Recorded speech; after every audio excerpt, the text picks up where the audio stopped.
বান্দরবান লামা উপজেলাতে। আমরা এখানে আমাদের ওইখান থেকে 5টা গাড়ি এখানে কাজ করার জন্য ভাড়া নিয়ে আসছিল। দরগা এখানে মাস বন্দর কাজে মাস চুক্তিতে নিয়ে আসছিল ওনারা। গাড়ি এক্সকাভেটর আছে 3টা, আর আমাদের হচ্ছে ট্রাক্টর, আমরা হচ্ছে পাওয়ার টিলার। ওগুলা মাস হিসাবে ওনারা ভাড়া আনছিল আমাদের কাছ থেকে মাস চুক্তিতে। তো আমরা আসার পরে কালকে সন্ধ্যা ডিউটি করছে বন্দর কর্তৃপক্ষ ছিল যে সাব কন্ট্রাক্টর, আমরা কন্ট্রাক্টরের মাধ্যমে এখানে আসছি।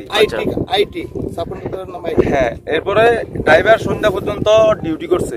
ডিউটি করার পরে গাড়ি ওইখানে রাখিয়া ওই ড্রাইভারের ওইখানে আবার থাকার জায়গা নাই, থাকার জায়গা হয়েছে ওইখানে। ওরা রাত এখানে চলে আসছে সন্ধ্যায়। আসার পরে রাত 3টার দিকে এক্সকাভেটর ড্রাইভার 3টা ওইখানে গেছে, রাতে ডিউটি ছিল ওদের। রাত 3টা বাজে আবার যাইয়া কাজ করবে ওরা। যাই দেখে দেখি আমাদের গাড়িগুলো সব চালাই ফেলছে দুর্বৃত্তরা। ওইখানে আবার এই 5 জন সিকিউরিটি কর্মী ছিল। ওনারা বলতেছে যে ওনাদেরকে নাকি বেঁধে ফেলছে, মারছে, ধরছে, বন্দুক ধরছে, অস্ত্রধারী 20-25 জন আসছে এরকম বলতেছে। এখন আমরা ওইখানে যাওয়ার পর দেখছি গাড়িগুলো সব ছাই হয়ে গেছে। আমাদের জি 3টা গাড়ি আমাদের মোট গাড়ি ছিল 5টা, 3টাকেই একবারে ছাই করে ফেলছে। এগুলো আমরা কর্ণফুলি থেকে নিচ্ছি 3টা কথা কর্ণফুলি মানে মাহিন্দ্রা কোম্পানি আর ওনাদের থেকে কিস্তি করে নিচ্ছি আমরা 3টা, আর 2টা হচ্ছে এসিআই কোম্পানি সোনালিকা, ওইখান থেকে নিচ্ছি 2টা। তো একটা সোনালিকা আর 2টা মাহিন্দ্রা ট্রাক্টর পুরো একবারে ছাই করে ফেলছে। এখন তো আপনারা কাউকে শনাক্ত করতে পারছেন এখন এখানে তো আমরা তো কন্ট্রাক্টরের মাধ্যমে গাড়িগুলো ভাড়া দিয়ে দিচ্ছি। এখন আমরা তো জানি না কন্ট্রাক্টরের সাথে কার সাথে শত্রুতা আছে। আমরা এমনিতেই কাউকে এখানে শুধু আমরা চিনি যে কন্ট্রাক্টরকে। এখন কন্ট্রাক্টরের সাথে যদি কারো শত্রুতা থেকে থাকে ওটা তো কন্ট্রাক্টরের সাথে আছে, আমাদের সাথে নাই। আমরা তো মাস চুক্তিতে গাড়ি ভাড়া দিয়ে দিচ্ছি। ড্রাইভার ছিল এখানে, ড্রাইভার তো ওখানে বাসায় ঘুমাইতেছে, রাতে এসে কাজ করবে। একবার পথের এখন ক্ষয়ক্ষতির পরিমাণ কত হতে পারে? আমার গাড়িটা আমি নিছি যে কোম্পানি থেকে 19,50,000 টাকা খালি ইঞ্জিন, এরপরে টোলিটার ছিল 2.5 লাখ টাকা। এখানে আমি জমা দিচ্ছি, ডাউন পেমেন্ট দিচ্ছি 4 লাখ টাকা। আর যে টাকা আছে ওটা প্রতি মাসে কিস্তিতে দেওয়া লাগে। আমার এখানে 40,000 এরকম কিস্তি। কোম্পানিতে ব্ল্যাঙ্ক চেক আছে 5টা, স্ট্যাম্প আছে 3টা, 200 টাকা দামে। ওগুলো কোম্পানিকে জমা দিয়ে আমি এই গাড়িগুলো কিস্তির উপর নিচ্ছি। নিয়ে এই আমার গাড়ির বয়স 4-5 মাস হচ্ছে মাত্র। মানে 2টা কিস্তি দিচ্ছি আমি। দিচ্ছে তখন কি আপনারা ওখানে ছিলেন? না, তখন তো ড্রাইভার সবাই বাইরে চলে আসছে। যারা দেখছে তারা এখন বলতেছে না ভয়ে।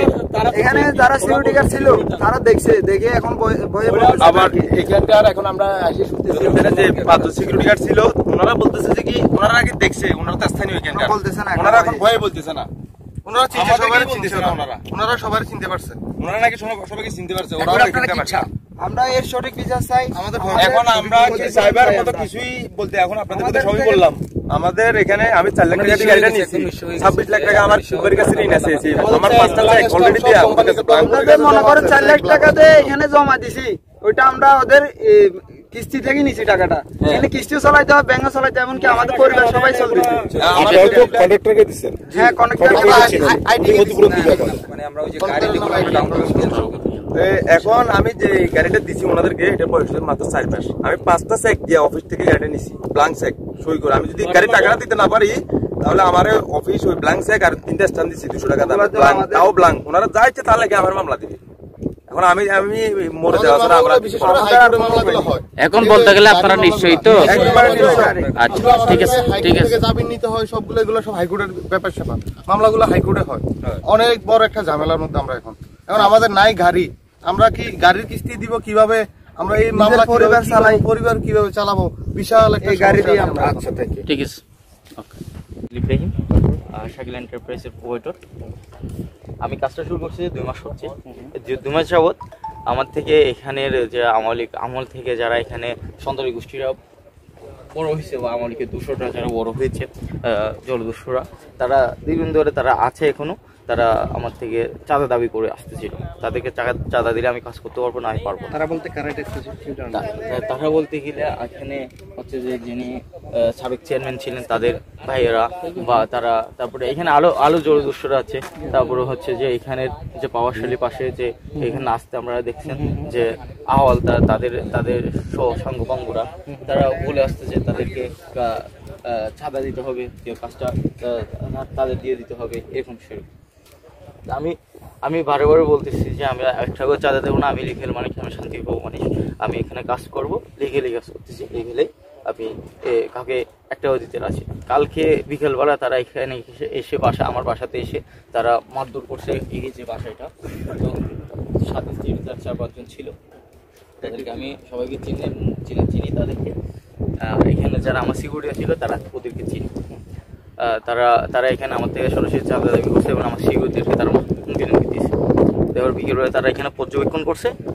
রাত 1টার পরে তারা ওইখান থেকে তারা আগুন দিয়েছে। ওইখান থেকে আগুন দিয়ে তারা এখানে আমাদের সব জ্বালিয়ে পুড়িয়ে সরানো করতেছে। এবং জেনারেটর ছিল আমাদের যে ক্ষতিগুলো হয়েছে, যে আমাদের আপনারা দেখতে পাচ্ছেন আমাদের এক্সকোয়াডারটা সহকারে আমার বাসা বা আমার লেবার সেট বা আমার ড্যান্সের আমার জেনারেটর ছাড়া যে ছিল, যে আমার ছিল, আমি সেগুলোর ক্ষতিপূরণ চাচ্ছি।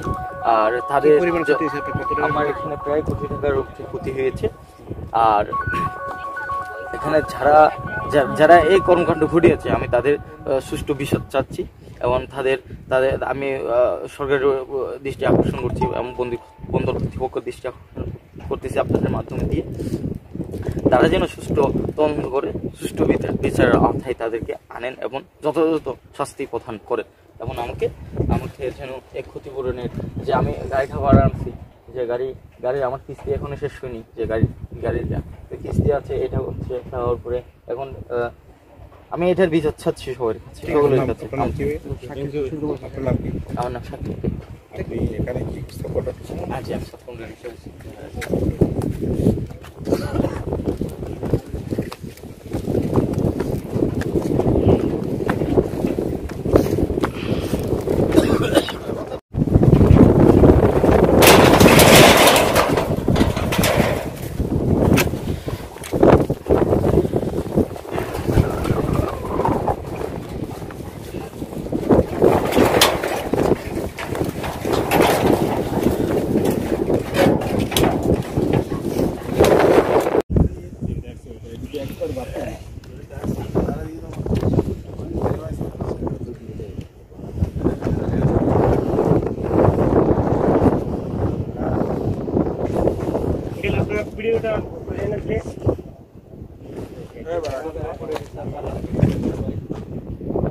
ভাই এখানে তো কেউ মানতেছে না, সবাই ভিডিও করে ফেলতেছে, সাংবাদিক আসছে এখানে। হ্যালো।